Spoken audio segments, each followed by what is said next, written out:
नमस्कार दोस्तों, online classes में आपका स्वागत है। हमारा आज का प्रकरण है छायावाद। छायावाद की समय सीमा 1918 से 1936 ईस्वी के मध्य मानी जाती है। जहाँ पर छायावाद के नामकरण का सवाल है कि छायावाद का नामकरण किस प्रकार पड़ा, तो सन 1920 ईस्वी में श्री मुकुटधर पांडे ने अपने आलोचनात्मक निबंध छायावाद नामक आलोचनात्मक निबंध श्री शारदा पत्रिका में प्रकाशित किया और उसी के बाद इसका नाम छायावाद रूढ़ हो गया। अब देखेंगे हम छायावाद की परिभाषा। नंबर 1 पर है डॉक्टर रामकुमार वर्मा के अनुसार। डॉक्टर रामकुमार वर्मा के अनुसार तो डॉक्टर रामकुमार वर्मा ने छायावाद को परिभाषित करते हुए कहा है कि परमात्मा की छाया आत्मा में पड़ती है। परमात्मा की छाया आत्मा में पड़ती है तथा आत्मा की छाया परमात्मा में पड़ती है। आत्मा की छाया परमात्मा में पड़ती है, तभी छायावाद की सृष्टि होती है। दूसरी परिभाषा है डॉक्टर नागेंद्र के अनुसार। डॉक्टर नागेंद्र के अनुसार डॉक्टर नागेंद्र ने छायावाद को परिभाषित करते हुए कहा था कि छायावाद स्थूल के प्रति सूक्ष्म का विद्रोह है। छायावाद स्थूल के प्रति सूक्ष्म का विद्रोह है।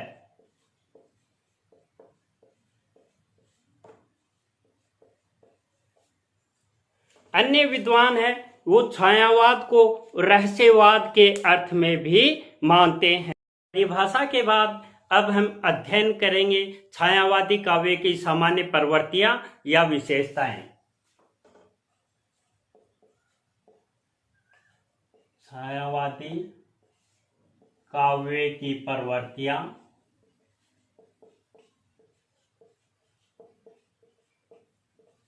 या विशेषताएं। नंबर 1 पे चर्चा करेंगे आत्माभिव्यक्ति। आत्माभिव्यक्ति या आत्मान्वेषण।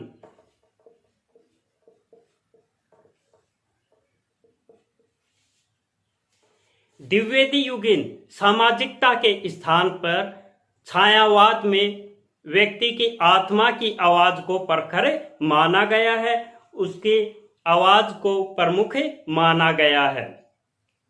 इसके अंतर्गत अर्थात आत्माभिव्यक्ति के अंतर्गत व्यक्तिगत संघर्ष, जीवन में उतार चढ़ाव, इनका वर्णन किया गया है। जैसे निराला ने राम की शक्ति पूजा में कहा है कि धिक जीवन जो पाता ही आया विरोध, धिक साधन जिसके लिए सदा ही किया शोध। निराला ने अपने अन्य काव्य स्रोत समृति में भी आत्माभिव्यक्ति को प्रकट किया है। नंबर 2 पर हम चर्चा करते हैं रहस्य भावना। रहस्य भावना दोस्तों, छायावादी काव्य में परम सत्ता के प्रति आश्चर्य और कौतूहल को दर्शाया गया है।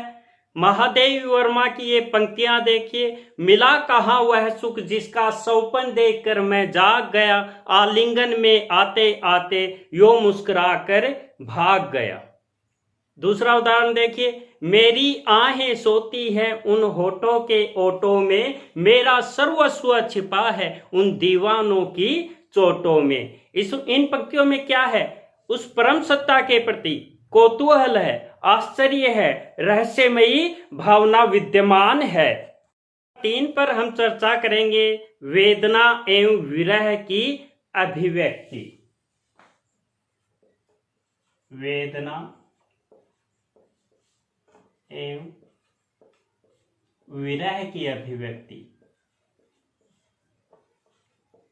वेदना एवं विरह की अभिव्यक्ति।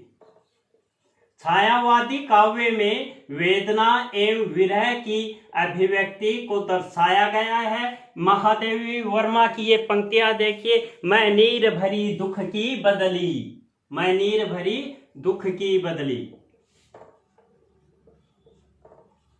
मैं नीर भरी दुख की बदली।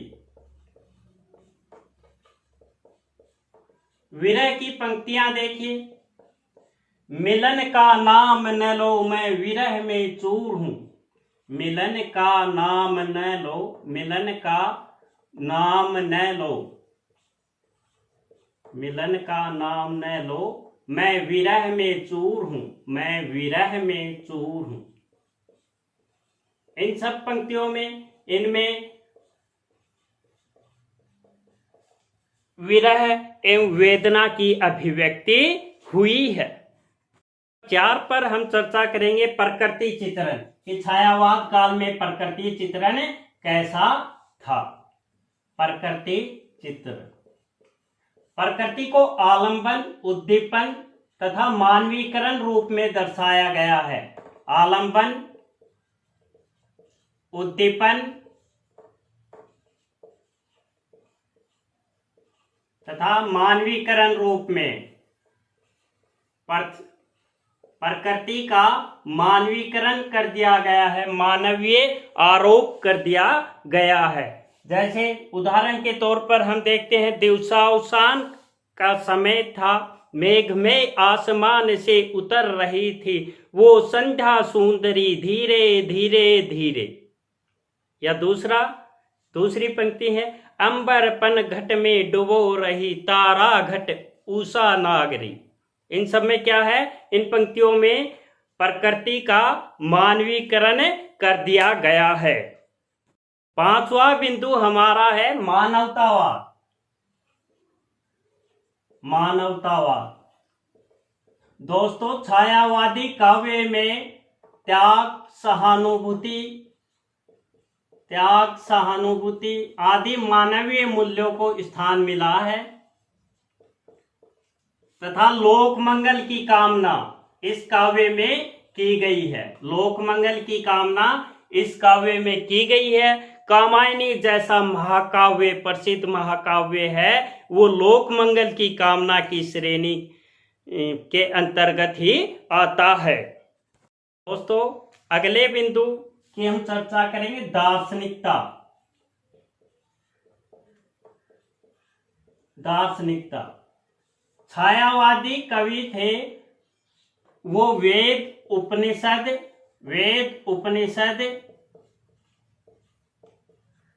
टैगोर, अरविंद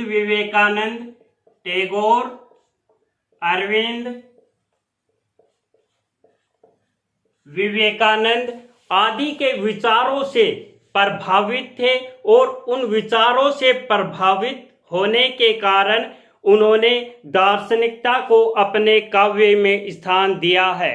अगला बिंदु है कला पक्ष।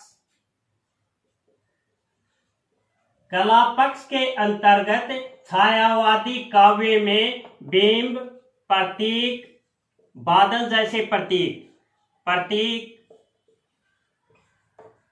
उपमान तथा छायावादी काव्य की प्रमुख विशेषता कला पक्ष के अंतर्गत ये रही है कि इन्होंने साहित्य में खड़ी बोली हिंदी को प्रतिष्ठित किया है। अगला बिंदु हमारा है नारी की स्थापना। नारी की स्थापना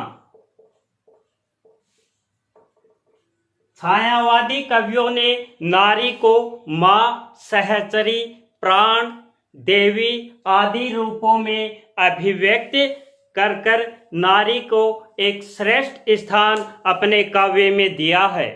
अब हम चर्चा करेंगे प्रमुख छायावादी कवि एवं काव्य।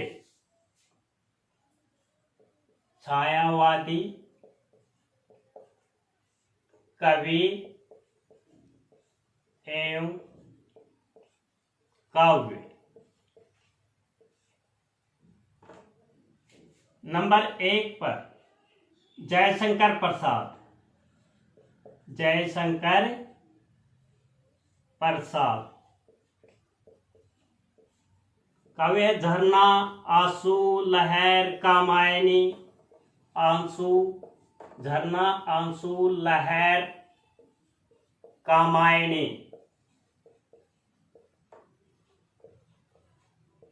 झरना, आंसू, लहर, कामायनी इसका प्रमुख काव्य है किसका? जयशंकर प्रसाद का।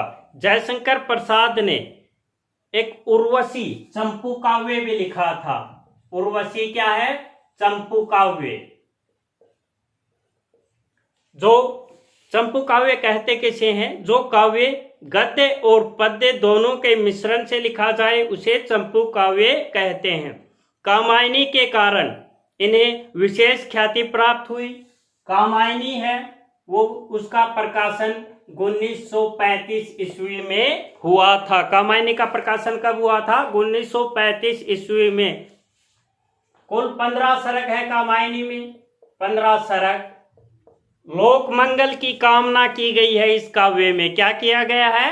लोक मंगल की कामना इस काव्य में की गई है तथा इच्छा, क्रिया और ज्ञान तीनों का समन्वय है वो कामायनी में दर्शाया गया है।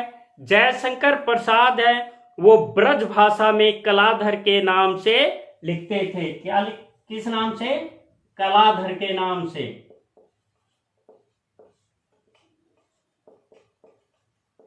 जयशंकर प्रसाद ब्रज भाषा में कलाधर के नाम से लिखते थे और इन्हें छायावाद का ब्रह्मा भी कहा जाता है। छायावाद का ब्रह्मा। जयशंकर प्रसाद को छायावाद का ब्रह्मा भी कहा जाता है। अब हम चर्चा करेंगे छायावाद के दूसरे प्रमुख कवि सूर्यकांत त्रिपाठी निराला। सूर्यकांत त्रिपाठी निराला। इनके काव्य हैं अनामिका, परिमल, गीतिका, राम की शक्ति पूजा,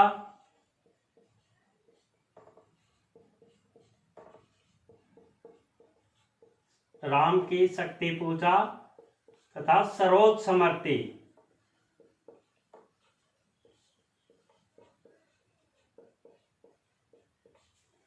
राम की शक्ति पूजा एक लंबी कविता है जिसमें अन्याय पर न्याय की विजय को प्रदर्शित किया गया है तथा सरोज समर्ति है वो निराला जी ने अपनी पुत्री सरोज की असामयिक मृत्यु के पश्चात लिखी थी। सरोज समर्ति को हिंदी का प्रथम शोक गीत भी माना जाता है। हिंदी का प्रथम शोक गीत। हिंदी का प्रथम शोक गीत सरोज समर्ति थी। वो एक शोकपूर्वक रचना थी, कविता थी, इसलिए अधिकांश विद्वानों ने इन्हें हिंदी का प्रथम शोक गीत कहा है। नंबर 3 पर हम चर्चा करेंगे सुमित्रानंदन पंत। सुमित्रानंदन पंत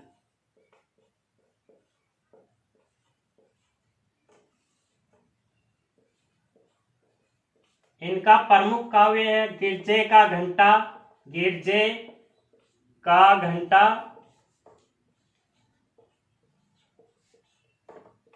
ग्रंथि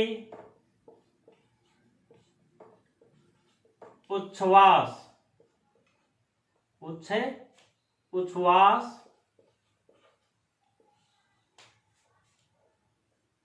पल्लव सौरण किरण सौरण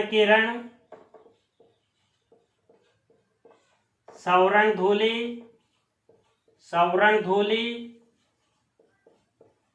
कला और बूढ़ा चांद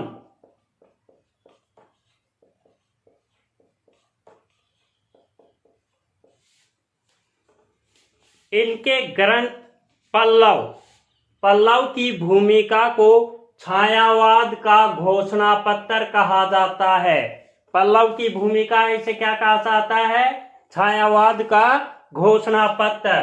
तथा कला और बूढ़ा चांद के लिए इन्हें साहित्य अकादमी पुरस्कार से नवाजा गया था। प्रकृति के चितेरे कवि थे। सुमित्रानंदन पंत है वो प्रकृति के चितेरे कवि थे। इन्होंने अपने काव्य में प्रकृति का वर्णन, मानवीकरण, आलंबन तथा उद्दीपन समस्त रूपों में किया है। नंबर 4 पर हम बात करते हैं महादेवी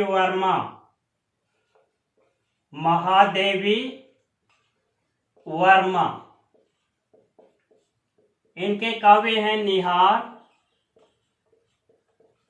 रश्मि, नीरजा, संध्या गीत। इन्हें आधुनिक युग की मीरा कहा जाता है तथा इनके काव्य में विरह एवं वेदना की स्पष्ट अभिव्यक्ति हुई है। दोस्तों, ये चारों कवि छायावाद के वृहद चतुष्टय में आते हैं। छायावाद के वृहद चतुष्टय कौन कौन आते हैं? प्रसाद, पंत, निराला तथा महादेवी वर्मा। अब छायावाद की वृहद तरई में प्रसाद, पंत तथा निराला आते हैं। प्रसाद, पंत, निराला। छायावाद की लघुत्रयी के अंतर्गत डॉक्टर रामकुमार वर्मा, माखनलाल चतुर्वेदी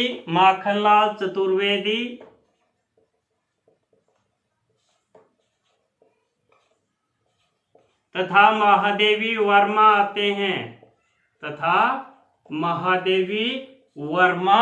आते हैं। इस प्रकार से हमने संपूर्ण छायावाद का नामकरण, छायावाद की समय सीमा, छायावादी काव्य, छायावादी कवि, छायावादी काव्य की विशेषताओं का अध्ययन किया। मुझे आशा है कि यह वीडियो आपको जरूर पसंद आएगा तथा कुछ न कुछ इससे नया सीखने को मिलेगा।